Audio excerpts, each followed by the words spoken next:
so yeah, these are all great questions. Let me show you briefly how this sampling procedure works. Because it's rather simple, it can be shown pictorially without too much work. So the goal again is to draw at random a vector x such that ax equals a target u. And we will want to use a trapdoor for it, and what we can imagine is the trapdoor being a basis made up of relatively short vectors of the lattice.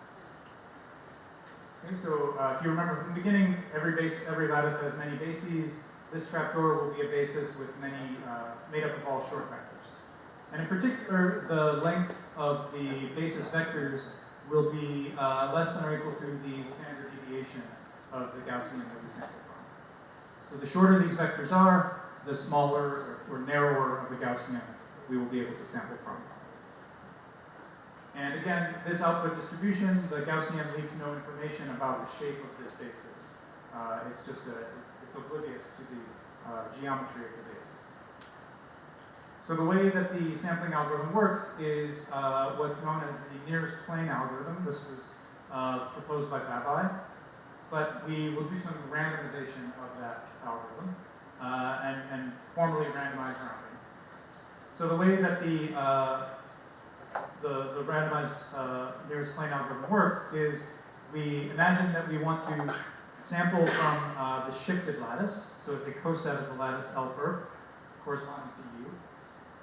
And we would like to sample a vector that is close to the origin with this Gaussian distribution. So what we do is imagine we have these two basis vectors, and the lattice is shifted here, so these basis vectors are not, these are original lattice vectors, but the green points are from the shifted lattice. And what we will do is imagine partitioning the shifted lattice into many planes. Okay, so the multiples of T2, each multiple of T2 gives you a different plane of the shifted lattice. And what we will do is start at the origin and then randomly choose a plane, or we'll randomly project to a plane near the origin. So with an appropriate, and it's a Gaussian distribution, we will pick maybe this plane or this plane or this plane, but we'll pick a plane that is relatively close to the origin, with the probabilities tailing off as we go farther away from the origin. So maybe we randomly choose this plane and we project to it, and then we recurse inside of this lower rank lattice coset. So now there's a one-dimensional lattice, or a rank 1 lattice inside this plane, and we would do the same thing. We would randomly round to a vector or a coset point inside of this plane. So for example, maybe at random, we end up projecting to this lattice point instead of this one, and that gives us a value x. If we were to run this at a different time, then maybe in the first case, we would randomly project to this plane, and then randomly go to this very close by point. So this point here has a much higher probability of being selected than this point or the points very far away from the origin. So that's the algorithm. It's a simple kind of randomized rounding to these planes recursively.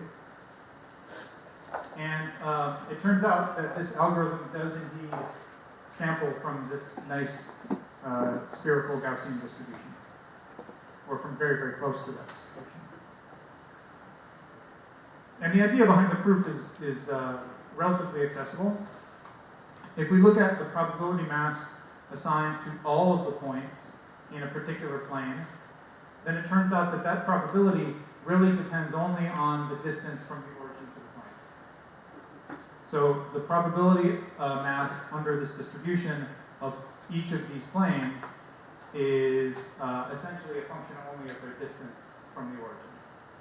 And so when we do this randomized rounding, we are actually choosing from the correct marginal distribution over the choice of plane, and then by iterating, this invariant continues. So that's a very high level about why the algorithm does what it does. So in the interest of time, I'd like to get into the other hard problem that is central to cryptography, lattice cryptography, which is this learning with errors problem, which was introduced by Rega in 2005.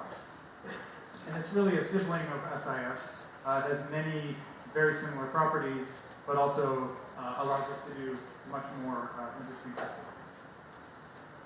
So in this problem, LWE, we have the same parameters as before. We have dimension n and a modulus q. So we're working with n-dimensional vectors, mod q. But we also have what's known as an error distribution length chi. Okay? And this error distribution, you can think of it as a Gaussian or something like a Gaussian. It samples from small integers. So much smaller than q. So the LWE problem comes in two variants. There's a search problem and a decision problem. And I'll first tell you the search problem. So in the search problem, there is a secret S, so a secret vector S mod q. And we are given many random inner products with S, but they have a bit of noise in them. So the attacker is given many samples or many pairs of the following form. We choose a random vector A, and then we give the inner product of S with A, mod q, but with a little bit of noise added to that inner product. And then we can give another random A, and B2 is S inner product A2, with a little bit of noise added, the noise drawn from pi. And so you give the attacker many such samples, and concretely these samples look something like BI is S inner product AI plus an error term, and the error term would be drawn from a distribution that looks like this. So the error, the parameters that we typically use are the error should be have standard deviation at least square root n, but also much less than q. And so the standard deviation divided by q is what's sometimes called the rate of the error. So basically, the error covers an alpha fraction of the space ZQ, or roughly an alpha fraction. So your error is somewhere between negative alpha q and positive alpha q typically. And these errors are added to the inner products, and the error is what makes this problem hard. If we did not have these errors, then it would be very easy to find the secret S. Again, the answer is Gaussian elimination, as suggested before. So if I give you many inner products with S without any noise, it's easy to recover S. But with the noise, this problem seems to become very hard. We can also write this problem in a more compact form, which, as before, imagine putting the vectors AI as columns of this matrix, and then what we are getting is a random combination of the rows of A. So we're getting S multiplied on the left by A, that is these inner products with A and S on the left, and then error being added to every floor. So we have the vector B, which is S times A plus a noise vector, which I would hide inside this approximation. Okay, so this is the search version. Given this noisy linear system, find secret S. There's also a decision problem, which is to distinguish one case from another with some noticeable advantage. The attacker is given either a pair A comma B formed in this way, or is given a uniformly random pair A comma B, where there is no secret at all. B is just a random vector independent of A. And so in cryptography, we usually rely on this decision problem because for encryption, you need indistinguishability. So this is a distinguishing game, and the assumption is that it is hard, or it appears to be hard. In fact, we can say, much like with ITI's breakthrough worst case to average case connection, there's also such a connection for LWE, which was proved. Yes. Yes. The search and decision problem. Yes. Yes, in fact, we have such a reduction here. Yes, very good. Right, so how are search and decision related? It turns out that they're essentially equivalent. But let me start on the left here. So in Reget's paper, he showed that he showed a reduction from these worst-case lattice problems with factors roughly n divided by alpha. So the rate n divided by the rate of noise reduces to this average case search LWE problem. So that is, if you have an algorithm which can solve search LWE on the average with these random A's and these random errors, then you can convert that into an algorithm to solve lattice problems in the worst case to factors related to the error rate of LWE. One really interesting thing about this reduction is that it's actually a quantum reduction. So this is a sort of an unfamiliar area that you may not be used to in cryptography. It says that any algorithm, maybe a classical algorithm for search LWE, can be converted into a quantum algorithm for these problems. So even though the problem itself, LWE, has no quantum anything in it, and these algorithm that solves search LWE may be classical, the resulting algorithm you get for lattice problems is quantum. Yet we conjecture that these lattice problems are hard for quantum, and so that would imply the hardness of search LWE. And then, as you pointed out, there's a reduction from search to decision. So this turns out to be a classical technique given by Blum et al. In 1993, which shows that if you can solve decision, you can use a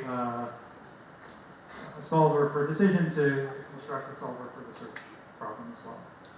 And then we usually base cryptography on the assumption that decision is hard. Yes?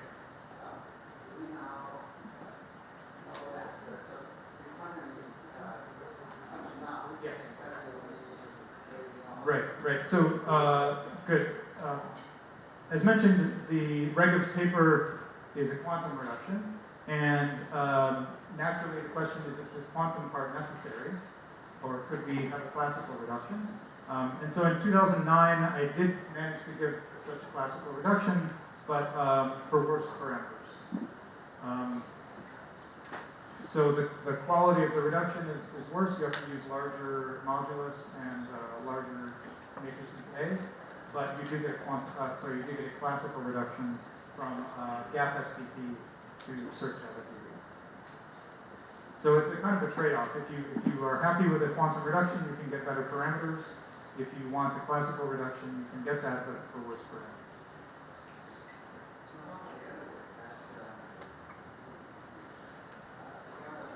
Yes, right. Yes, so if you can solve these problems, it is relatively straightforward to also solve search LWE. Yes, which is the other direction. Is that what you're asking about? Oh, right now.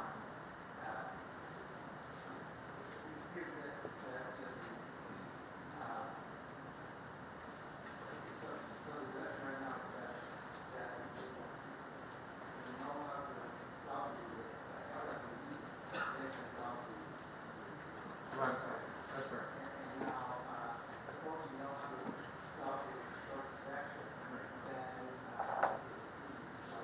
Yes, it's relatively straightforward. If you can solve shortest vector or similar problems, then you can use that to solve LWE without too much difficulty. And I don't have a slide on this, but you can model LWE as a lattice problem, much in the way that we did for SIS. And so then it just kind of naturally gives you that. I should also mention, in pretty recent work from a couple of years ago, we gave with Regev and Stephen Svitowitz, we gave a direct reduction from worst case problems to decision. So we don't need this extra step from here to here, go directly to decision, which is kind of nice.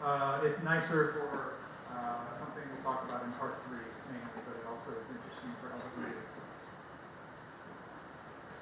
So are there any questions about LWE problem or the hardness theorems?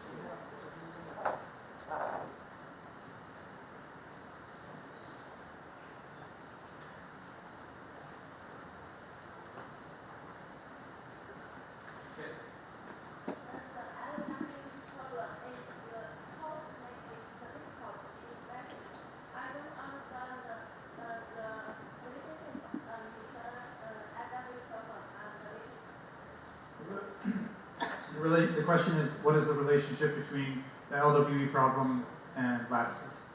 Yes. I wish I had a slide on it. I have a different set of slides which shows a picture of how LWE can be viewed as a lattice problem. I don't think I have it here, but essentially this matrix A, or let's say A transpose. Imagine take the transpose of A, so it's a tall matrix. A transpose defines a lattice, and the vector B is like a random lattice point, but then with some error added to it. So B is a random is a point that's close to a random lattice point defined by A. And so the LWE problem is sort of like asking, can you decode points which are close to the lattice to the nearest lattice point? And I'd be happy afterward to show you a picture of that, which I don't have on my slides here. But which is just to say that LWE can be seen as a lattice problem, as a decoding problem on lattices. Any other question?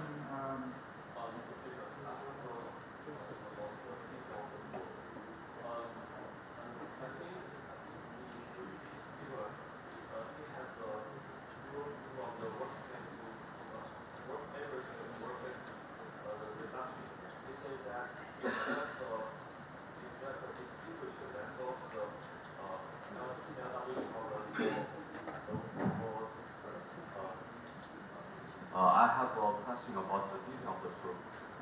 Your disclaimer, it tells that one can solve the LWE problem for the non-negligible fraction of case. Then one can solve the average case. I think there is still a gap between the worst case and the non-negligible fraction. Yes. Okay. So this is a very good question, which is when we pose a search problem.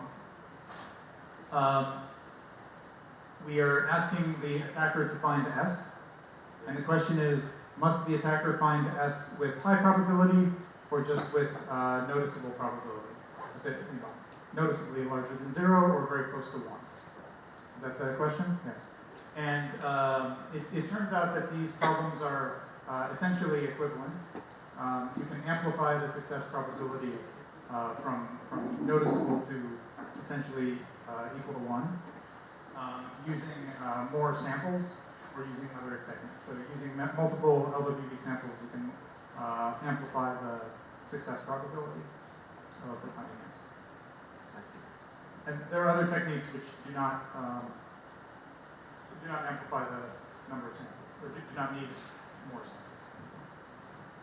That's a good question. Any other question about this material? So LWE was introduced about 14 or 15 years ago, and it has turned out, I think, to almost everybody's surprise, to be extraordinarily versatile. We can build an enormous amount of cryptography based on LWE. So, for example, we have kind of all the basic cryptographic objects that you might want that have been defined over the years. So we can do public key encryption or a key exchange like Diffie-Hellman using LWE. We can define an oblivious transfer protocol, which is useful for multi-party computation. We can get encryption, which is secure under chosen ciphertext attacks, with or without random oracles. we can build direct constructions of pseudorandom functions and these more interesting objects called constrained pseudorandom functions, and a lot of other symmetric key cryptography. So these are kind of the core objects of crypto going back to the 1980s. We can also do more advanced cryptographic objects like identity-based encryption with or without a random oracle. We can do even what's known as hierarchical identity-based encryption, which is a further feature. I'll talk tomorrow about how we can get non-interactive zero-knowledge proofs for any NG language without a random oracle. And then there are things, these are all things that have been constructed from other kind of cryptographic assumptions, like using bilinear pairings or things like that. But what really is amazing is that we can do things with LWE that we can't do or we don't know how to do with any other assumption other than lattices. So we can build fully homomorphic encryption, or at least level fully homomorphic encryption from the standard LWE problem. We can get attribute-based and even predicate encryption for very rich access policies. And the number of things we can do with LWE is growing by the minute. Probably 4 more papers have gone up on ePrint showing new things we can do during the time of this talk with LWE. So it's really a great problem, remarkable how much we can do with it. And I'd just like to show you a couple of the basic things. And then, for example, Hotak's talk will give many more details of these advanced cryptographic schemes. So here's a public key, one way to do public key encryption from LWE. And I will have Alice here on the left is the receiver. So she generates a public and private key pair. And for the moment, let's assume that there's a random matrix, this A, which is known to all parties in the system. You can think of it as being part of Alice's public key, but let's imagine it as a separate value, which is available to all parties. So in order to create her public key, Alice will just choose a short x as her secret key, and then define u equals ax as her public key. And one thing that you can show is that when the dimensions are appropriate, so when m is substantially more than n log q, this public key is just a uniformly random vector. So that's an application of the leftover hash lemma or something like that. So Alice's public key is just a random vector u that she knows the short solution x to ax equals u. Now Bob would like to encrypt a message to Alice's public key for Alice to read. And in order to do this, he will work as follows. So let's say he just wants to encrypt a single bit for now. He will start by picking he'll start by choosing an LWE secret S, and he will create this LWE vector. So he will take S times A, add some error, and get a vector B. And that's the first part of the ciphertext.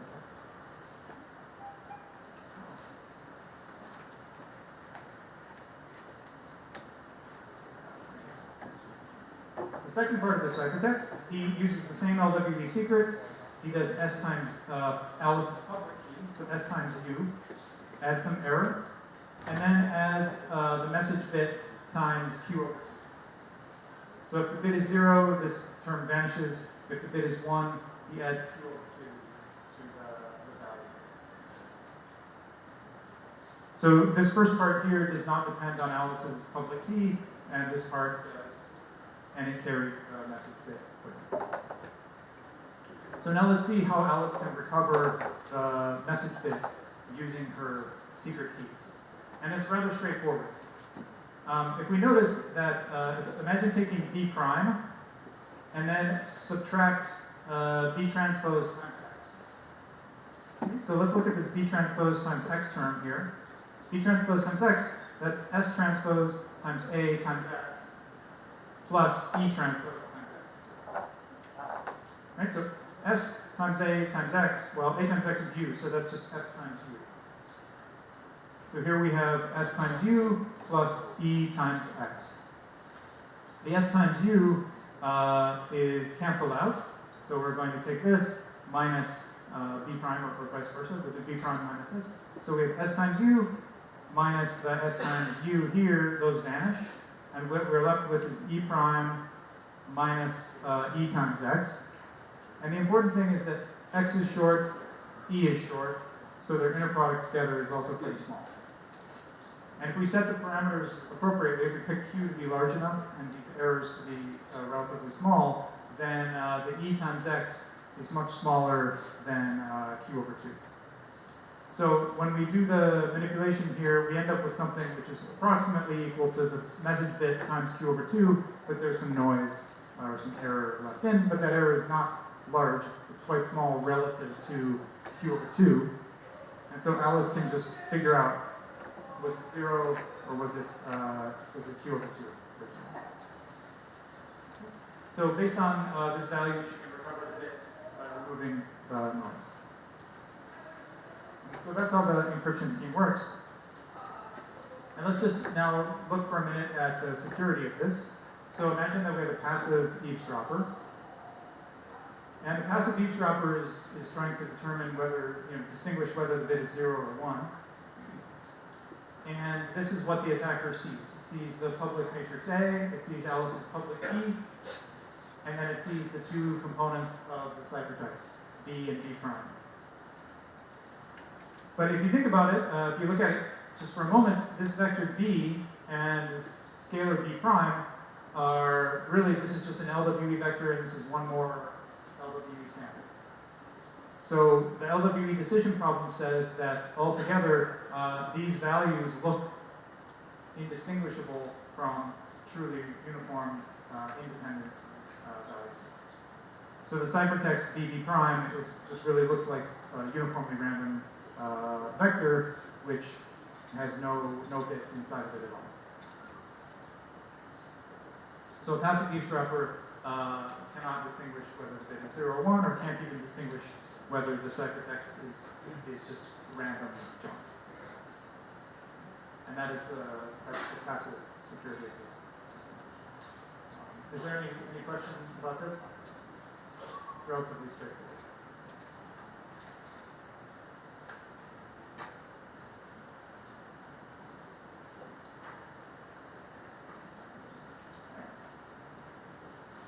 So with the system, actually we can do something interesting by making a small change to it. And the idea goes back to Shamir from 1984 in something he called identity-based encryption. And he asked whether a system of the following type could exist, whether it could be possible. Imagine that we have some central authority which has a master public key and a master secret key. And then there are various users under the domain of this authority. So we have Alice here, and we have Bobby here, and we have Carol here, and many other users. And the users do not create their own keys. They receive their secret keys from the central authority.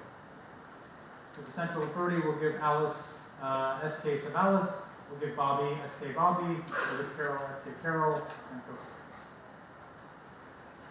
And now, when Bob wants to encrypt a message to one of these users, let's say Alice, he doesn't need Alice's public key at all. He just needs to know Alice's name and the master public key. So he has the master public key for the entire system. He has Alice's name or email address or some other identifier.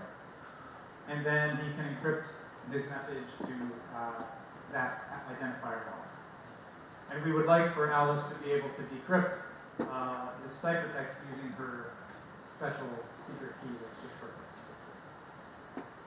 But Bobby and Carol, who might be adversarial, even if they combine their own their own secret keys, they are not able to read this ciphertext.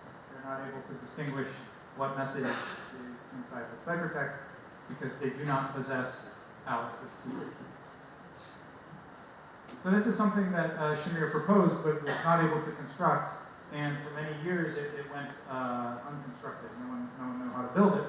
And that changed in 2001 when Bonet Franklin gave the first construction of an IBE.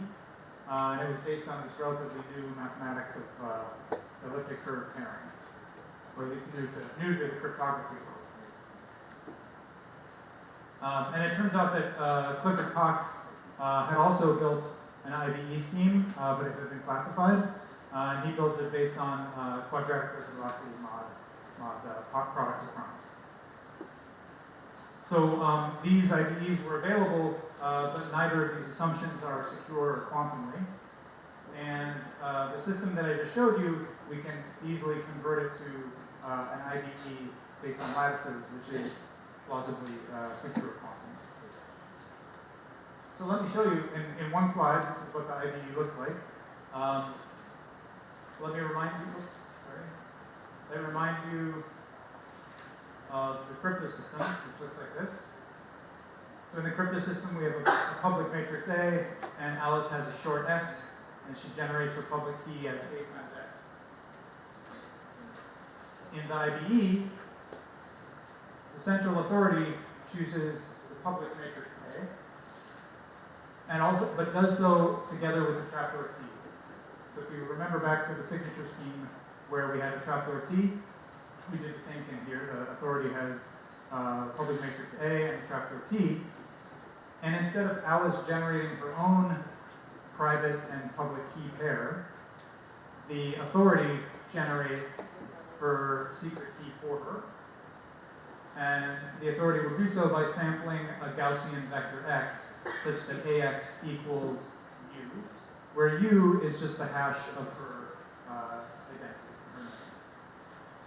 So instead of creating a public-private key pair, essentially Alice's secret key is a signature on her name. Right? We hash the name, we get a target u, and then we sample a Gaussian x so that ax equals the hash value. And that's it. So this is how Alice's secret and public key pair are generated in this IBE system. And encryption works in exactly the same way. Bob just treats this as Alice's kind of public key, but he can get it from her name just by hashing it. So we would treat this H as a random oracle, but everybody can evaluate to get the different uses of public keys.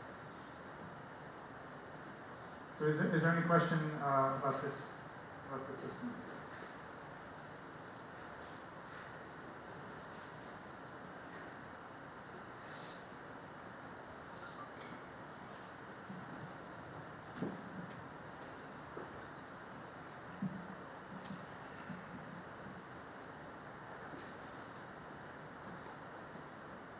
So we just have a few more minutes, and I'd like to just mention briefly in the third part here using rings for better efficiency. And I won't spend a whole lot of time on this. I'll just kind of give the basic ideas, and I think Vadim's talk will have more details about these ideas. So the SIS and LWE problems that I've shown you and the crypto systems that we get based on them are relatively efficient. Relatively. To get, for example, one scalar value, some one mod Q value that looks pseudorandom, looks like a random value, you just have to do an n-dimensional inner product and add a little bit of error, and now you have a value B, which is actually S times A plus noise, but it looks like a truly random value. So that's pretty good. Just a single inner product gives you a scalar that's pseudorandom. And in fact, we could do a little bit better by using many secrets S, but we still have to do linear work to get a single scalar number. So, you know, for linear or quasi-linear time is pretty good, but let's be greedy and hope for more. Right? Let's try to be even more efficient.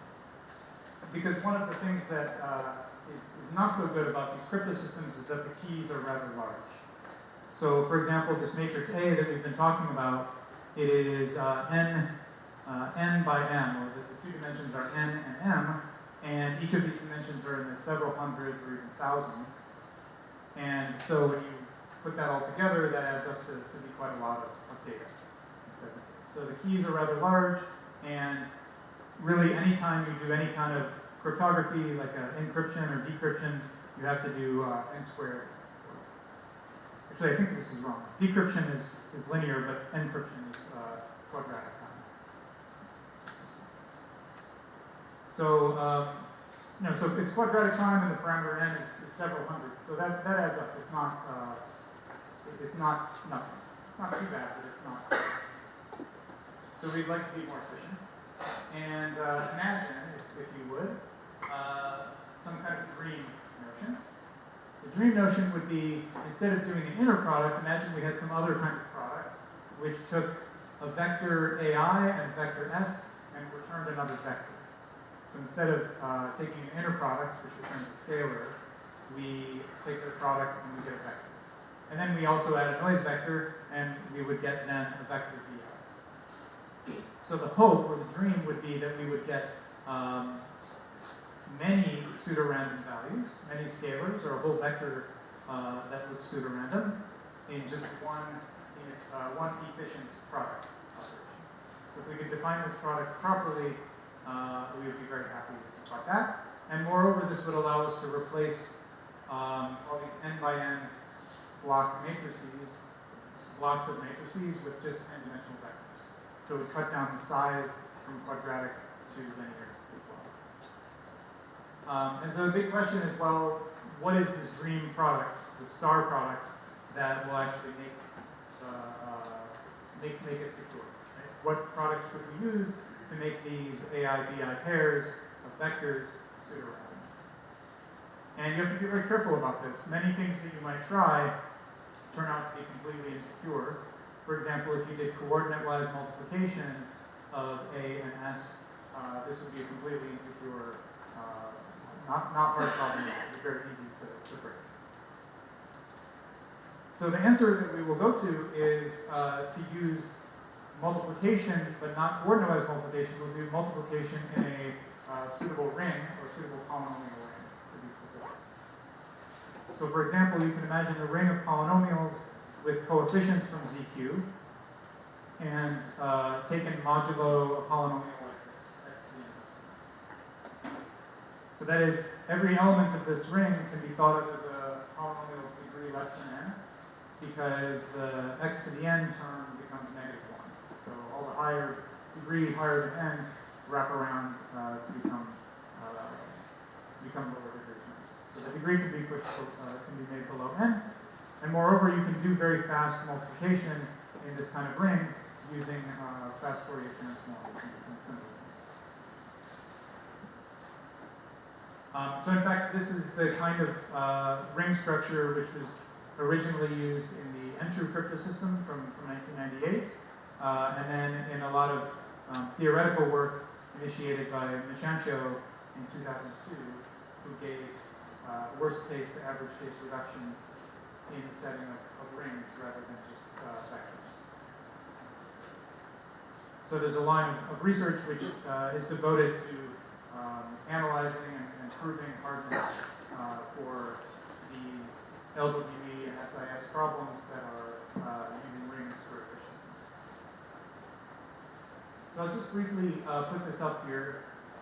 We can define LWE using rings instead of ordinary vectors.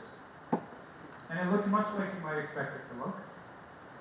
We're going to fix a ring like this one, and take n to the power of 2, which gives us a very special kind of polynomial ring here.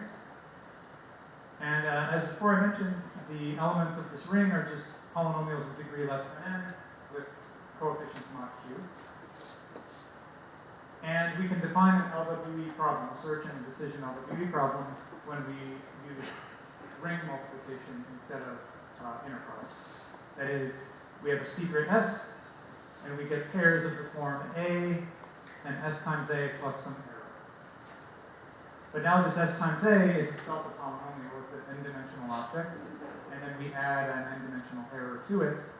And so this whole thing can replace, essentially replace n plain LWE samples with just one ring LWE sample. So the attacker is given maybe several such pairs, and the goal is to find the secret polynomial S, or it's given many such pairs and needs to distinguish whether they are formed in this fashion versus just uniformly random. And it turns out that this problem appears to be hard, and we can give some theoretical evidence for it. I'll just put these up here. And in 2010, with Vadim and Noted Regev, we showed very similar kinds of worst case to average case reductions for the hardness of this ring LWE problem. Much like before, we have a reduction from worst case lattice problems to a search problem, search LWE, and then from search to decision. And just a couple of things I want to point out is this is now a lattice problem on what are called ideal lattices. These are lattices which have additional algebraic structure in the ring.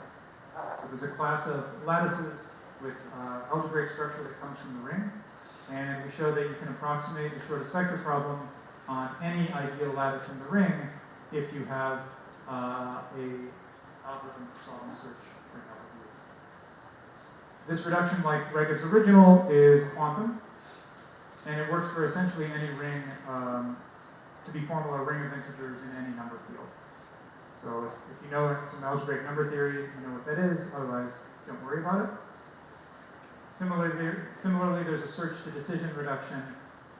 This is classical, not quantum, but it importantly is restricted to only cyclotomic rings. So this is a very special class of rings that this applies to.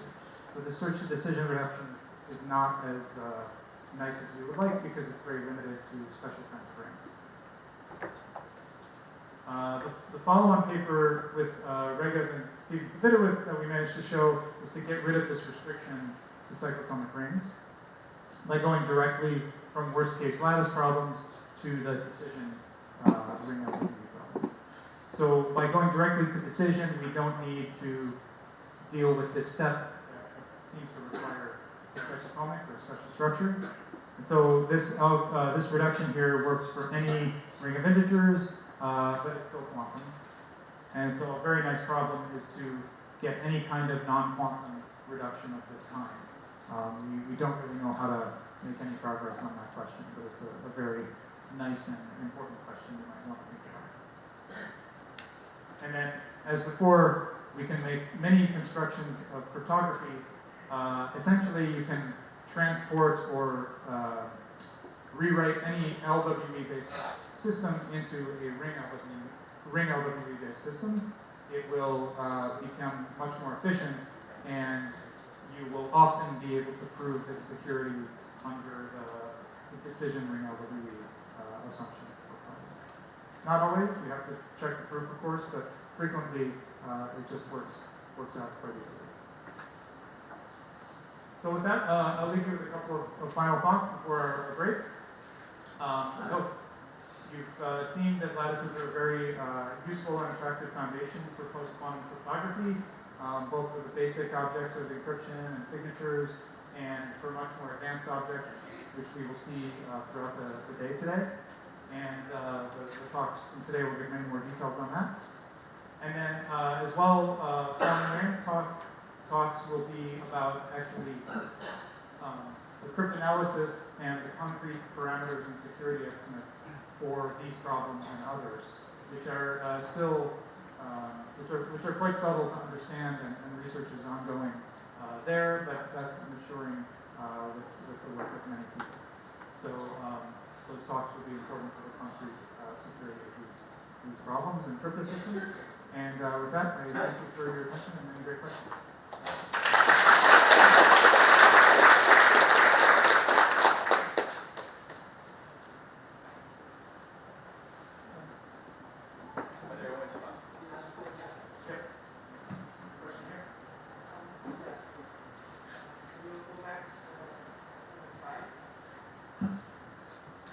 My question is related to what Professor Zhou asked. It's regarding the reduction between ideal SVP and ring LWE. This step here, or maybe this step? Both. Yeah. So we know ideal SVP can be reduced to ring LWE, but the other reduction seems less clear. Yes. Because there are quantum algorithms which can do better for ideal SVP. Yes. But what about doing algorithm? Can you comment on that? Yes, this is a great question and a bit of a mysterious state of affairs. So for LWE, if you forget about ideal lattices and rings in this picture, if you recall, Professor Yao asked and we noted that if you can solve the lattice problems, then it's relatively straightforward to solve LWE or SIS or both. So the reductions go in the opposite direction relatively easily and straightforward.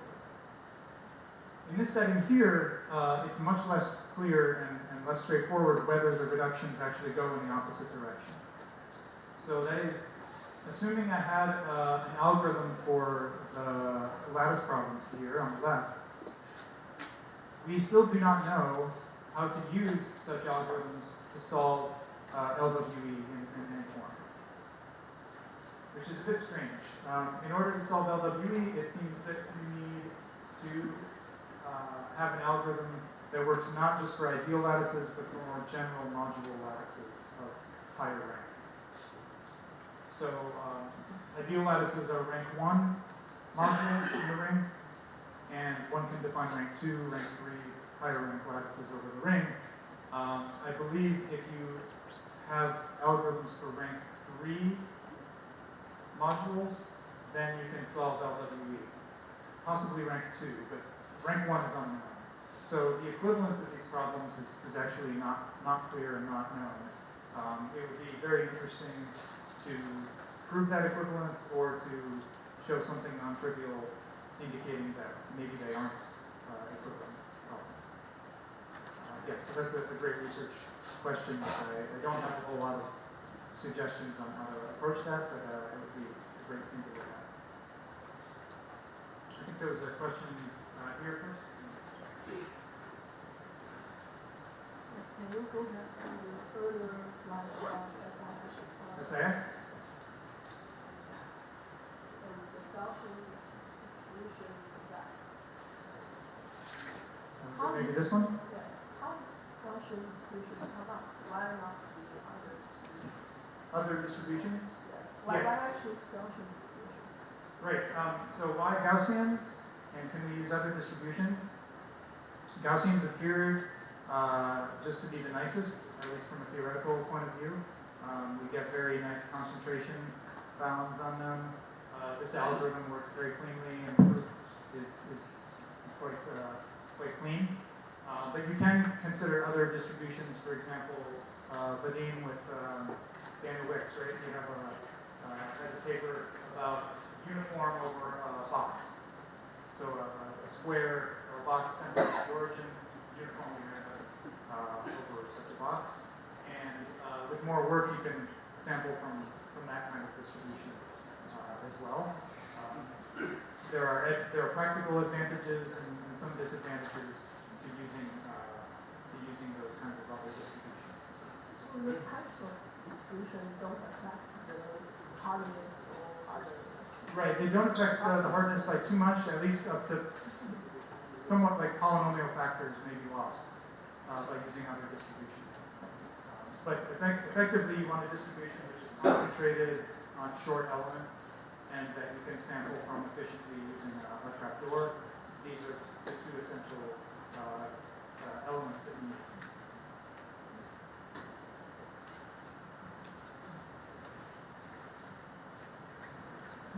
First, I want to ask you several questions. The first question is, from your slides, you just show us we can reduce search LW to dissension LW. Can we do the inversely? I mean, can we reduce dissension LW to search LW?